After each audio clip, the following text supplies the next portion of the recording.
Assalamualaikum warahmatullahi wabarakatuh. Sahabat dimanapun berada. Alhamdulillah dan terima kasih kepada yang sudah like dan subscribe. Semoga selalu dalam lindungan Allah dan dipanjangkan keberkahan umurnya. Hari ini kita akan menyimak kisah yang menakjubkan dan menginspirasi dari ia pernah berdiri di puncak kehidupan, memegang uang, jabatan, dan kuasa, lalu pergi ke tanah suci dengan kepala terangkat, tanpa sadar bahwa sepulang dari sana hidupnya justru akan diturunkan setahap demi setahap, hingga akhirnya ia harus menunduk di ladang, memotong rumput demi bertahan hidup. Saat dunia berada dalam genggaman, ia dikenal sebagai mandor proyek yang hidupnya tampak mapan dan terhormat. Setiap pagi datang ke lokasi pembangunan dengan langkah mantap, helm proyek terpasang rapi, suaranya tegas memberi arahan, dan para pekerja mendengarkan tanpa banyak bertanya, karena di tangannya ada kuasa, kepercayaan, dan rezeki yang mengalir untuk banyak orang. Di mata lingkungan sekitarnya, ia adalah gambaran keberhasilan. Contoh nyata bahwa kerja keras mampu mengangkat derajat seseorang dari kehidupan sederhana menuju posisi yang dihormati. Keberhasilan demi keberhasilan membuat hidupnya terasa semakin stabil, proyek berjalan lancar, uang mengalir tanpa hambatan, relasi bisnis semakin luas, dan masa depan terlihat aman, hingga tanpa disadari rasa syukur mulai bergeser menjadi keyakinan bahwa semua ini murni hasil kepintaran dan pengalaman dirinya sendiri. Ia merasa dunia berada dalam kendalinya, seolah apa yang telah diraih akan bertahan selamanya tanpa bisa diganggu oleh apapun. Rumah yang nyaman, kendaraan yang layak, serta penghormatan dari orang sekitar membuatnya semakin tenggelam dalam rasa aman. Jarang bertanya apakah semua ini mendekatkannya kepada Allah atau justru menjauhkan, karena di balik limpahan itu hatinya perlahan lupa bahwa harta, jabatan, dan pujian hanyalah titipan yang bisa diambil kapan saja tanpa pemberitahuan. Tanpa ia sadari, inilah fase paling berbahaya dalam kehidupan manusia, saat ujian tidak lagi hadir dalam bentuk kesulitan, melainkan kenyamanan yang meninabobokan, karena justru ketika dunia terasa tunduk, manusia paling mudah lupa bahwa Allah tidak pernah menjanjikan dunia sebagai tempat menetap, melainkan sebagai ujian yang sewaktu-waktu bisa berubah arah, dan pada saat ia merasa paling kuat, roda kehidupan diam-diam mulai bersiap untuk berputar. Kesombongan yang tumbuh diam-diam. Kesuksesan yang terus berulang perlahan membentuk cara pandangnya terhadap hidup. Ia mulai merasa dirinya berbeda, lebih pintar, lebih berpengalaman, dan lebih layak berada di atas dibandingkan orang-orang yang masih berjuang di bawah. Nasihat mulai terdengar seperti gangguan, kritik dianggap sebagai kecemburuan, dan doa-doa yang dulu dipanjatkan dengan penuh harap kini berubah menjadi rutinitas tanpa getar di hati. Dalam setiap keberhasilan, ia semakin jarang menoleh ke atas, jarang menyebut nama Allah dalam hatinya, dan lebih sering menyebut dirinya sendiri sebagai sebab utama dari semua pencapaian. Rasa cukup berubah menjadi rasa aman palsu, seolah pengalaman dan relasi mampu menjadi perisai dari segala kemungkinan buruk yang bisa terjadi dalam hidup. Perlahan, kesombongan itu tidak lagi terlihat dalam ucapan, tetapi dalam sikap, cara memandang orang lain, cara memperlakukan bawahan, dan cara menilai kehidupan. Ia mulai lupa bahwa rezeki tidak pernah datang karena manusia layak menerimanya, melainkan karena Allah mengizinkannya, dan izin itu bisa dicabut kapan saja tanpa harus memberi penjelasan. Inilah bentuk kesombongan yang paling berbahaya, bukan yang lantang, tetapi yang tersembunyi rapi di balik keberhasilan, karena ketika manusia merasa paling aman, saat itulah peringatan biasanya paling dekat. Dan tanpa ia sadari, hatinya yang meninggi mulai menjauhkan dirinya dari perlindungan Allah, membuka jalan bagi ujian yang jauh lebih berat dari sekadar kehilangan harta. Berangkat haji dengan hati yang belum tunduk. Di tengah kehidupan yang sedang berada di puncak, ia memutuskan menunaikan ibadah haji, sebuah perjalanan suci yang oleh banyak orang dianggap sebagai puncak ibadah dan tanda kesempurnaan iman. Keputusan itu disambut pujian, ucapan selamat, dan doa dari lingkungan sekitarnya. Sementara dalam hatinya masih tersimpan rasa bangga, seolah perjalanan ini menjadi pengakuan atas keberhasilannya di dunia. Ia menjalani rangkaian ibadah dengan tertib, tawaf, sa'i, dan wukuf, berdiri di tengah lautan manusia yang sama-sama mengenakan pakaian sederhana, namun hatinya belum sepenuhnya melebur. Di antara doa-doa yang terucap, masih terselip perasaan lebih, merasa berbeda, merasa telah sampai pada titik yang tidak semua orang mampu raih. Di tanah suci, tempat semua manusia seharusnya setara, ia masih membawa identitas dunia yang selama ini melekat, jabatan, keberhasilan, dan rasa bangga yang belum ia lepaskan sepenuhnya. Ia lupa bahwa ibadah tidak diukur dari jauhnya perjalanan atau mahalnya biaya, tetapi dari seberapa dalam hati benar-benar tunduk dan merasa kecil di hadapan Allah. Ia pulang dengan gelar haji, disambut hormat dan panggilan yang lebih tinggi, namun tanpa ia sadari, ibadah yang tidak disertai kerendahan hati justru menjadi awal dari ujian panjang. Karena ketika hati tidak ikut bersujud, maka perjalanan suci bisa berubah menjadi saksi, bukan pembela, atas apa yang akan terjadi setelahnya. Pintu rezeki mulai ditutup perlahan. Sepulang dari tanah suci, hidupnya sempat berjalan seperti biasa, proyek tetap berjalan, aktivitas kembali padat, dan ia mengira semuanya akan tetap aman seperti sebelumnya. Namun tanpa tanda besar, masalah mulai muncul perlahan, jadwal molor, bahan terlambat datang, dan komunikasi dengan rekan kerja mulai terasa renggang, sesuatu yang dulu jarang terjadi. Awalnya ia menganggap semua itu hal wajar, bagian dari risiko pekerjaan, hingga satu demi satu pembayaran mulai tertunda, janji yang tak kunjung ditepati, dan proyek yang sebelumnya terlihat aman berubah menjadi sumber kecemasan. Telepon yang dulu selalu diangkat kini sering tak terjawab, dan pesan-pesan penting mulai diabaikan. Hari demi hari, tekanan semakin terasa, uang yang masuk tak lagi sebanding dengan pengeluaran, dan untuk pertama kalinya ia mulai menghitung ulang tabungan yang selama ini dianggap cukup. Dalam hatinya muncul kegelisahan, namun ia masih berusaha meyakinkan diri bahwa semua akan kembali normal seperti sebelumnya. Inilah cara Allah menegur tanpa suara keras, bukan dengan menghancurkan sekaligus, tetapi dengan menutup pintu rezeki sedikit demi sedikit, agar manusia merasakan setiap kehilangan dan sempat merenung.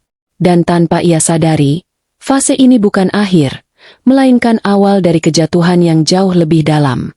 Saat harta dicabut tanpa sisa, masalah yang semula dianggap sementara perlahan berubah menjadi beban berat yang tak bisa dihindari. Pemasukan semakin jarang, sementara kebutuhan hidup terus berjalan tanpa menunggu keadaan membaik. Untuk pertama kalinya dalam hidupnya, ia merasakan cemas setiap kali membuka dompet, menghitung uang dengan perasaan takut, dan menyadari bahwa rasa aman yang dulu ia banggakan mulai runtuh. Tabungan yang selama ini dianggap benteng terakhir perlahan terkuras. Satu demi satu aset mulai dilepas, kendaraan dijual, barang berharga berpindah tangan, semua demi menutup kebutuhan harian. Setiap keputusan terasa menyakitkan, bukan hanya karena kehilangan harta, tetapi karena runtuhnya keyakinan bahwa dunia bisa dikendalikan dengan perhitungan manusia. Dalam kondisi terdesak, ia mulai menundukkan kepala dalam doa yang berbeda dari sebelumnya. Bukan lagi doa penuh rasa percaya diri, melainkan doa yang lahir dari ketakutan dan kebingungan.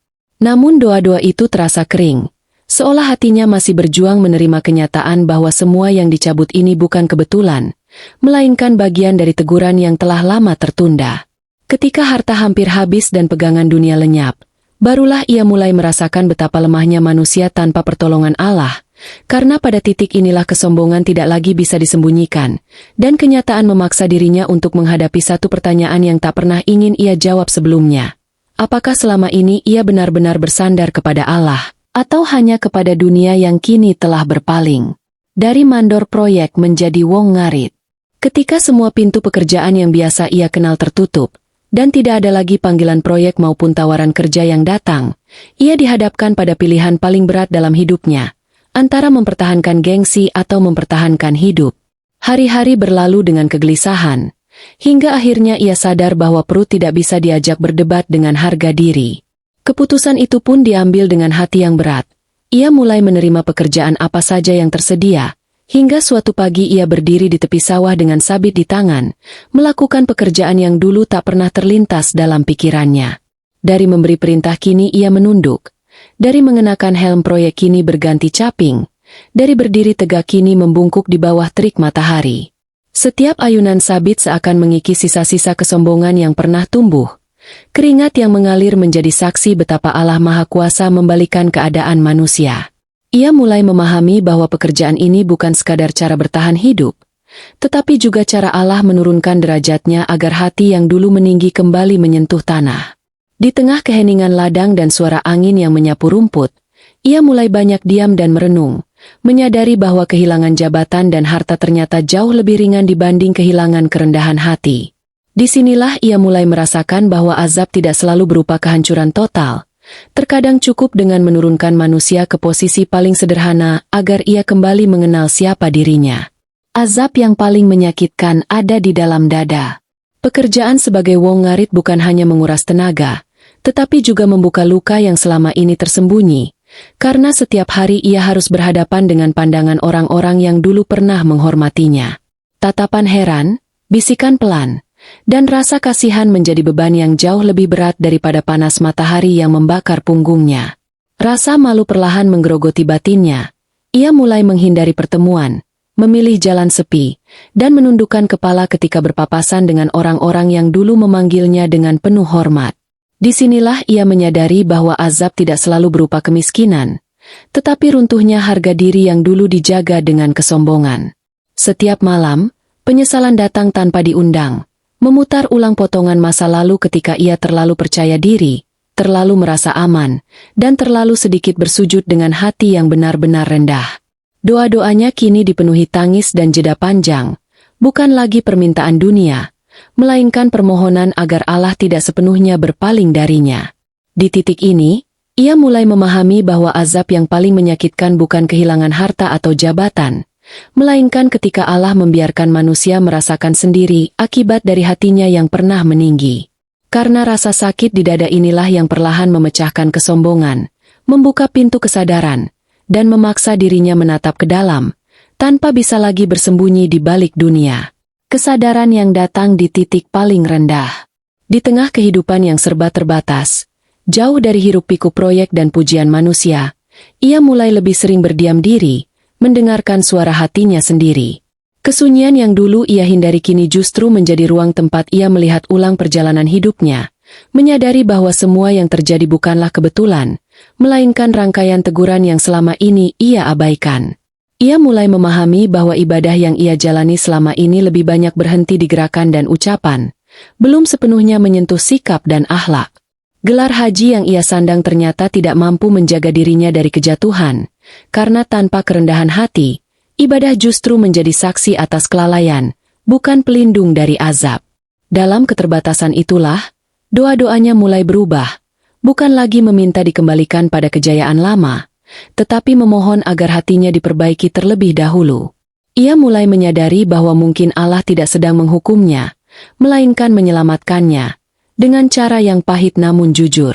Di titik paling rendah ini, ia akhirnya memahami pelajaran yang selama ini terlewat, bahwa kehilangan dunia belum tentu kerugian, dan kehancuran rasa bangga bisa jadi awal dari keselamatan. Karena ketika manusia benar-benar jatuh, barulah ia tahu bahwa satu-satunya tempat bersandar yang tidak pernah runtuh adalah Allah. Peringatan untuk yang masih merasa aman. Kisah ini bukan sekadar cerita tentang satu orang yang jatuh dari puncak kehidupan, melainkan cermin bagi siapapun yang hari ini merasa hidupnya aman, hartanya cukup, dan masa depannya terkendali. Karena seringkali manusia lupa bahwa rasa aman adalah ujian paling berbahaya, sebab disitulah kesombongan tumbuh tanpa terasa. Allah tidak pernah kekurangan cara untuk mengingatkan hambanya, kadang melalui kehilangan, kadang melalui penurunan derajat, dan kadang melalui rasa malu yang menghancurkan hati. Bukan karena Allah membenci, tetapi karena manusia seringkali baru mau menunduk ketika dunia yang ia andalkan mulai runtuh. Setinggi apapun jabatan, sebesar apapun harta, semua bisa dicabut dalam sekejap, tanpa menunggu kesiapan manusia. Dan ketika itu terjadi, tidak ada yang tersisa selain amal, akhlak, dan kerendahan hati. Gelar, pujian, dan penghormatan manusia tidak akan mampu menahan satupun ketetapan Allah. Maka selama Allah masih memberi waktu, selama hati masih bisa tersentuh, jangan tunggu hingga diturunkan untuk belajar merendah. Karena kisah ini bukan ancaman kosong, melainkan peringatan nyata bahwa dunia hanyalah titipan, dan siapapun yang lupa bersyukur serta meninggikan diri, bisa saja dipanggil kembali dengan cara yang paling menyakitkan agar ia ingat jalan pulang.